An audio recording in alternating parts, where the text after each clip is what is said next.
Michigan's Treasury Department is working overtime as more cities fall into financial crisis. Plus, a closer look tonight at the U.S. Senate race. Fights in Lansing this week over tax cuts. And we spent what on Kwame Kilpatrick's defense? Analysis of stories making news across the state. MiWeek starts right now.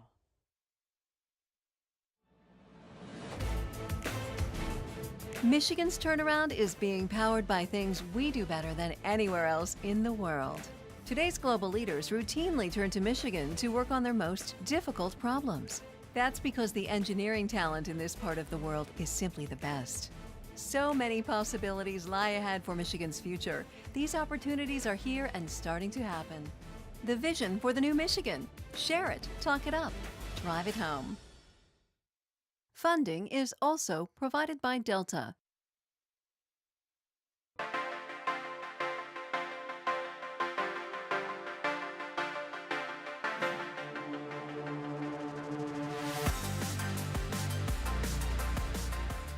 Good evening and happy to have you with us for MiWeek. I'm Christy McDonald. Everywhere you look this week, it's all about the money. The State Treasury Department is working overtime with more cities in financial trouble, and Wayne County is sliding toward the edge. We'll take a look at what they need to do and if it's even possible to avoid an emergency manager. Plus, the holdups in Detroit's bankruptcy case that could tack on years. Also tonight, a look at the 2014 election, the fight for the open U.S. Senate seat between Gary Peters and Terri Lynn Land. Squabbles in Lansing over a tax cut. Republicans are at odds with the governor, but will it mean savings for you? And guess how much we spent on Kwame Kilpatrick's lawyers? It's all coming up tonight. But first, the number of cities in financial crisis across Michigan is growing. Just this week, Highland Park and Royal Oak Township tried to persuade the state that they didn't need an emergency manager. And Wayne County is struggling this week to find a way to cut their deficit, including spinning off wastewater facilities and cutting into the prosecutor and the sheriff's budgets again. Let's start right there with our MiWeek contributors, Nolan Finley of the Detroit News and Stephen Henderson of the Detroit Free Press. Hi, guys. Hey. How are you? All right. We're good. You know, it's seriously, I feel like it has all been about the money this week. Everywhere you took, everyone's talking about money, how much we have, how much we don't, how much we owe. We just need more. All right, well, we all need more, but it's got to go into the right place. So let's take a look at Wayne County and the problems that they have right now. So they've got a deficit somewhere between, what, 175 and 220 million, somewhere that floating number. That's their operating deficit. Yeah. Plus, they've got a huge problem with their pension system. They may be as much as 60% underfunded in that pension system, don't have the money they need to meet their promises. They're probably in worse shape than Detroit is. So they're taking a look at what they can cut. Is it possible, Stephen, to even cut their way out of this at this point? Well, I thought Robert Ficano put together a pretty decent plan this week that he's unveiling for the commission to really try to attack the imbalances that they have. Is it possible? I mean, you've got to get the commission to go along. They are deep cuts. It would entail spinning off this water treatment system that they have. It's a dramatic move, and it's the kind of thing. What it reminded me of was the kind of thing that we didn't do in Detroit when we were in deep trouble, where we didn't really come up with a plan that was a frontal attack on the structural problems. But it may be too late. You know, I mean, the problems they have with the pension that Nolan mentioned are huge, and as Ficano said, the big problem in the county is the dip in the tax base. Counties are funded almost exclusively off property taxes, and Wayne County has lost more of that than the other counties did and has not recovered as much. To the tune of like $300 million since 2008, yeah. correct? Yeah, I don't think it's quite that much, but I mean, well, that number grows every time Ficano talks about it, and it is coming back. I mean, it's slowly coming back. The basic problem is in Wayne County is no difference than the problem in Detroit. It's decades of mismanagement. You had folks like Ficano and McNamara before him who put politics first and their own political ambitions before the good of the county, made a lot of promises, spent a lot of money.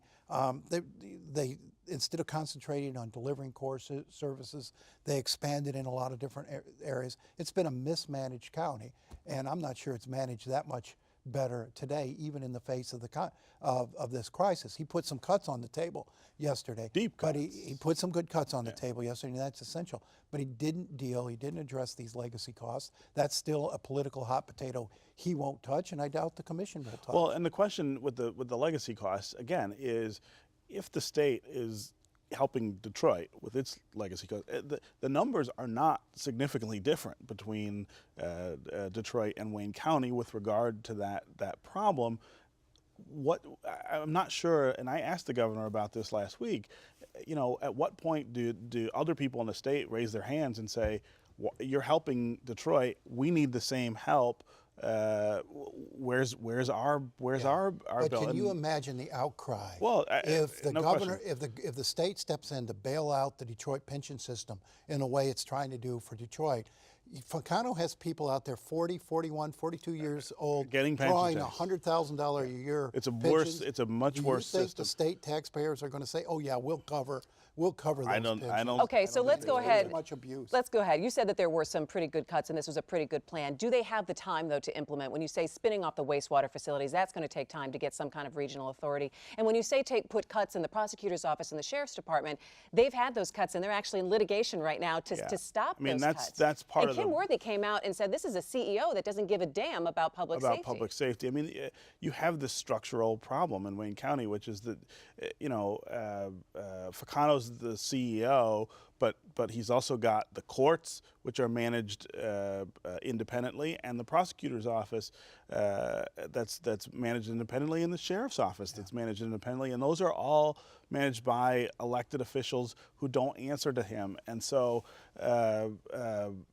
there isn't enough money to do all the things that need to be done. Well, there's never going to be enough money as long as you have 3 or 4 autonomous elected officials who could spend what they want without consequence. And I don't know they're not responsible for balancing the budget, right. So they can spend whatever they want. And they're all, go ahead. I don't think an emergency manager helps because an emergency manager would take over the board and the executive's function. It's unclear what it would take for the emergency manager to also take over the sheriff, the prosecutor, the courts. And the courts.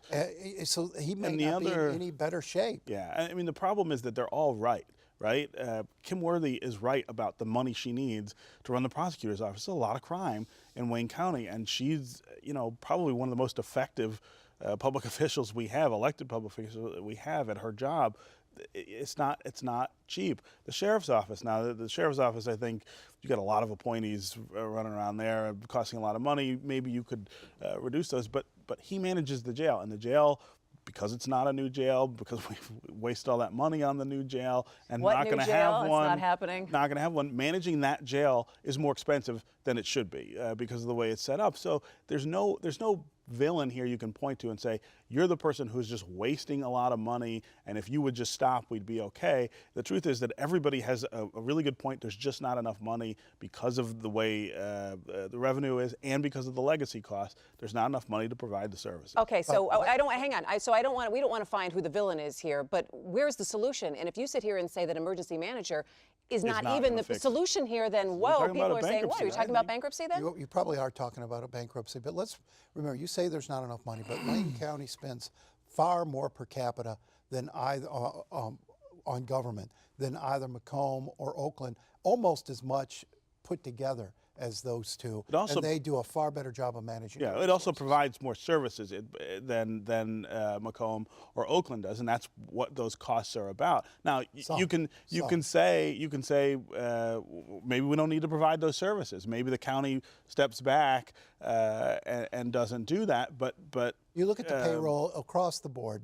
So everything costs more in Wayne County. It's not because just the they legacy offer more services. Sure. No, I mean it costs them more to do the same thing than it does in Oakland County. Yeah, there's no question about that. Brooks Patterson stood up last night in a State of the County address and said, we got like $280 million cash on hand here.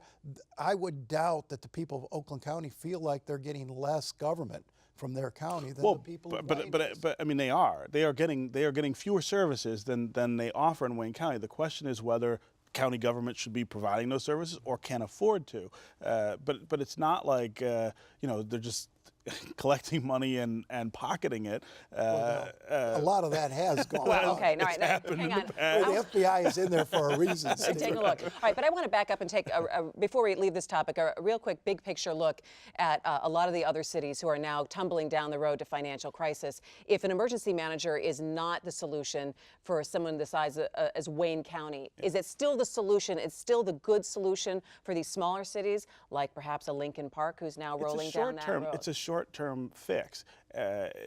All of these cities are falling into this situation for similar problems that are much more structural. The legacy costs, which you've got to figure out a way to reorganize that debt. So are we going to see more bankruptcies, do you think, in the state of Michigan? You're either going to have to do bankruptcies, or you're going to have to talk about statewide solutions to these problems and big changes to the way we do local government. The emergency manager is still the best vehicle for a local community. It doesn't work in a county like Wayne because of the diffuse structure of authority. But it's in a place like Lincoln Park, it's still the best answer for now. But long term, these cities have got to decide whether they're going to be job providers and benefit providers or service providers. And they've got to do their jobs more efficiently with the taxpayers first in mind. Last word on this, Stephen. All of the cities who've been in emergency management have done that. And most of them are not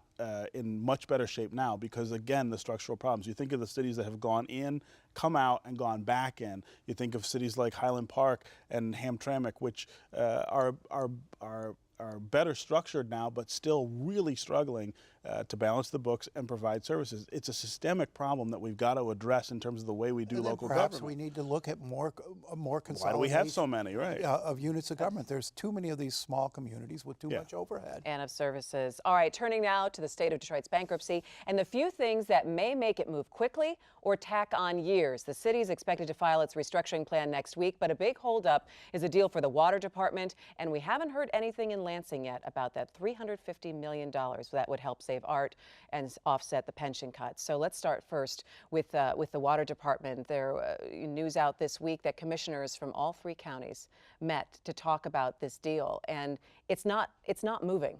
It's not moving right now. And I'm not sure it's going to move. I mean, there are a lot of real. But how can it not move? Because isn't this the big linchpin to the entire bankruptcy process? But if you're Oakland and Macomb County, you're not so motivated to say, well, we're going to step up here and solve this problem. I talked to Bob Dano in Oakland County yesterday, Mark Hackle in Macomb County. I didn't get the sense that either one of them was prepared to make this deal. They're worried about all the things they don't know. They haven't got the information necessary. I mean, think of this as a huge merger and acquisition deal. They don't have the due diligence, hasn't been done, that they need to get done to sign their name on it. They don't know what the legacy costs are. They don't know what the capital needs are. They've got projections from $2.5 billion to $5 billion. Well, that's a big difference. They don't know who's going to pay the outstanding debts, what the labor contract situation is, and they're being asked to sign. And what it appears to be, and from their point of view, Kevin Orr is trying to create a revenue stream for the city of Detroit out of a system here that is basically broken, unprofitable, and has really no business generating money for anyone until those issues are fixed. Is this a game of chicken? Can Kevin Orr do this without them? He can. It's not. Will it work? It's not the ideal. I mean, I think you want the counties in on this deal, because the suburban counties, because the weight of their good credit ratings and things like that will help you restructuring the debt in the system. If it's just a system that's owned by Wayne County and Detroit, you have other issues that are not going to go away.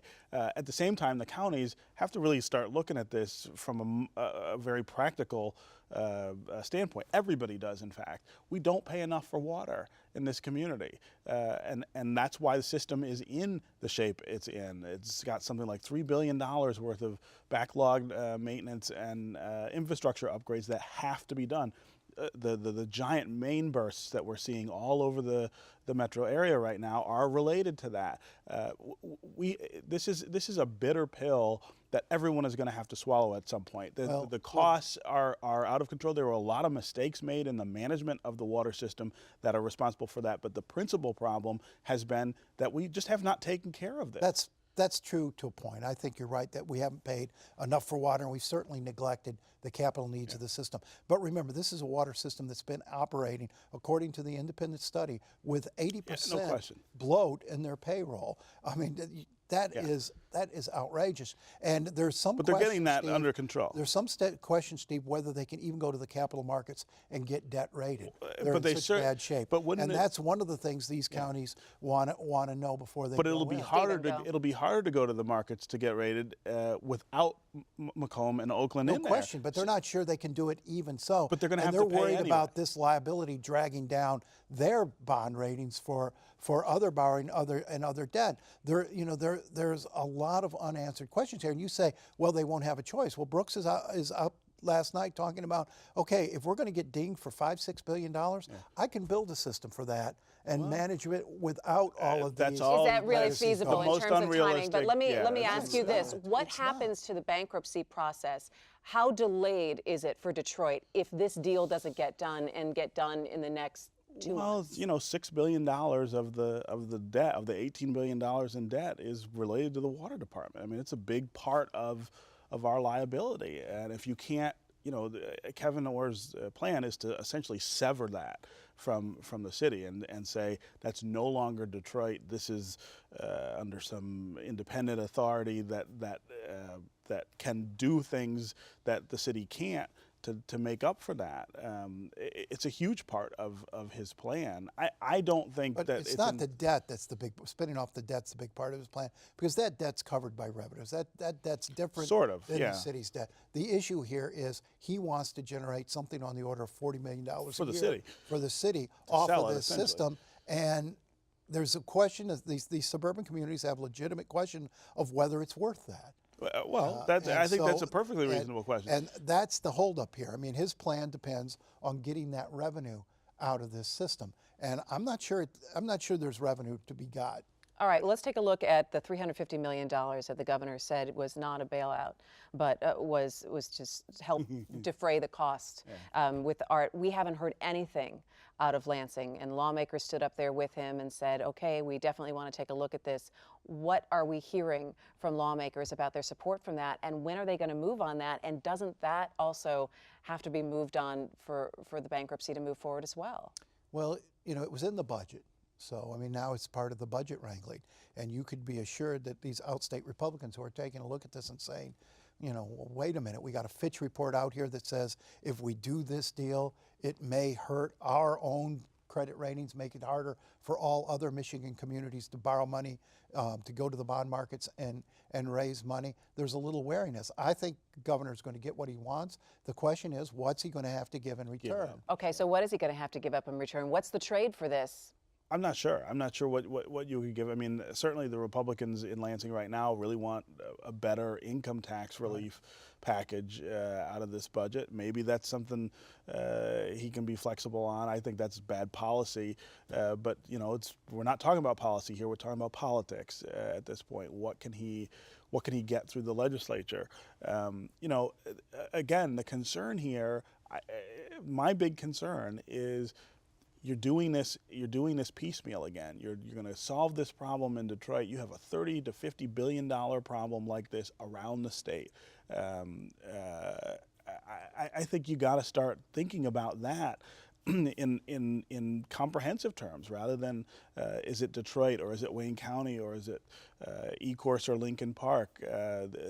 Everybody is almost in the same boat here, particularly with the healthcare costs that retirees are bringing to the table right now. So I think what I would love to see the legislators do is push back to the governor in that way and say, listen, let's not just talk about Detroit. Let's not just talk about what we're going to bail out there. Let's talk about this whole problem and solve it one time instead of coming to back to do it. That over takes and over. and that requires some really hard choices. It does. Some really hard decisions, and we're more limited now in our ability to make those decisions with the huge expansion of Medicaid we've seen. We don't know what those costs are going to amount to. The governor built $122 million into this budget this year to deal with that, and it was smart. But to deal with those unexpected costs of the Obamacare expansion. Well, it's not you unexpected. can't do everything, and No, that's you're right. what You we're can't trying do to No, do. but let's talk a little bit about what the legislators are wrangling with right now and looking at the tax cut. It's funny, there was a poll out today, the Epic MRA poll that was in your paper in the Free Press today,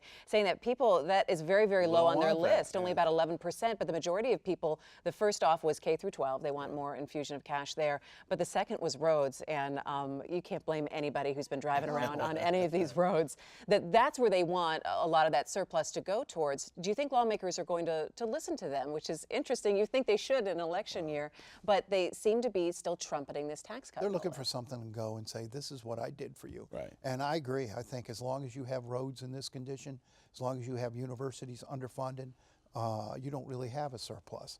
I mean, you've got money you just haven't put on the right priorities. These roads are awful, and these lawmakers have absolutely no courage in terms of saying, we've got to find a revenue stream for that. This is one of the few times I agree with Steve in that we need more money. Right, hang on, let me write it down. We need to spend our road money better, but I think we're last per capita in road spending in the country, and our roads reflect that. Do you think this winter will end up a little bit of a mind shift then for people on where they want to put it? If you're the governor, there is no better ally you have in this fight than right now this than terrible the weather. winter. This is reminding people of how little we've taken care of these roads. The sad thing is, this is the same conversation we just had about the Detroit water system, right? This is a state, and Southeast Michigan in particular, that has really sold itself short in terms of investment. And now the bills are due, and you've got cars under 4 feet of water in Southwest Detroit because mains are bursting. You've got, Greenfield between 8 and 9 Mile is it's one big pothole. The whole thing, and you're going to see that open up all over this community because we don't pay enough. It's been like that now for decades, and I spoke recently, not long ago, to a group in Macomb County. I said, how many of you all think we need to spend more on roads? Every hand went up. How many of you all would support a higher gas tax? Whoop, everyone's put their hand down. How many would us higher, and on, sales tax, registration fees. The concept is there that we need to spend more, but nobody wants to. It's hard for people to step out and say that they want to spend more. All right, I want to shift gears real quick and take a look at the U.S. Senate race. It's starting to get the wheels rolling a little bit here between Gary Peters and Terri Lynn Land. I know that there was a poll out, it's a pretty partisan poll, that gave Terri Lynn Land a little bit of an edge there, but it's shaping up to be a close race. What are you hearing so far, Nolan? Well, in the last 5 polls, I mean, there have been partisan polls on both sides, including they all say it's close. They all say it's about even. Every poll this year, she's been up by 2 or 3 points. So right now, I think the polls are reflecting the partisan alignment of the state, but also her sort of stronger name recognition from having been Secretary of State. But she's got going for her now, I think, the 2 key commodities in politics. Money, she is raising a ton of money. AFP, Americans for Prosperity, just did a $1.2 million spend on her behalf. That's not money she raised. That's sort of off the books. $1.2 million. And another one coming. This race is drawing attention because the National Party, and the people who support conservatives and Republicans believe she's got a shot at winning, and that this could be the Republicans' 51st vote. I mean, she stayed even with fundraising, even in the polls. I think that means you're going to see just an outrageous amount of money slide into the state. What does Gary Peters need to do, and what kind of tone do you think he's going to start to take? Well, I mean, he's got to start getting his name out outstate. He can't get, he doesn't have to win outstate. He's going to win Oakland County, and typically, particularly if you're a Democrat, if you can win Oakland County, you're going to win a statewide race in Michigan. But you can't get wiped out in Grand Rapids. You can't get wiped out up north. He's got to start really working that end of it, and he's got to start exposing her weaknesses. Terri Lynn Land is a very good candidate in a lot of ways, Some ways she's good from a distance, and when you look closer, there's a lot of policy weakness, the social conservatism that she's associated with. Those things are out of line with what the majority of voters in the state tend to want. He's got to start poking at her a little bit. All right, last little bit of news to talk about. So we spent $1.1 million on Kwame Kilpatrick's defense. It's the Constitution, It's man. the Constitution, Right? so we paid about Everyone's that much for his entitled to defense attorneys. an adequate defense. What I'd love to see is the bill for the prosecution, how much we actually spend as taxpayers in the time And that's in no the U.S. small Attorney's amount. Office. We never calculate that amount, but you know, the amount of money Kwame Kilpatrick has cost this community, this state, and this, you know, this federal government, it's now into the tens of millions of dollars. And you know, just one corrupt politician, the damage they can do. So can we finally declare this show a Kwame-free zone? I think with this Still story, are we appealing. finally done? He'll start writing people letters and stuff from prison, and that'll make the paper. But the appeals are going to cost. I mean, well, the right, costs he's haven't still stopped. got quite a bit to go. All right. Well, thanks so much, gentlemen. We'll see you next week. And that is going to do it for My Week. Thanks so much for joining us. Make sure you check out MiWeek.org for news during the week and all of the shows that you might have missed. We're also on Facebook and we're on Twitter at My Week, so you don't have to wait until next Thursday night for your My Week fix. I'm Christy McDonald. Have a great night, and we'll see you next week. Take care.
Business Leaders for Michigan is dedicated to making Michigan a top 10 state for jobs, personal income, and economic growth. Learn more at businessleadersformichigan.com. Funding is also provided by Delta,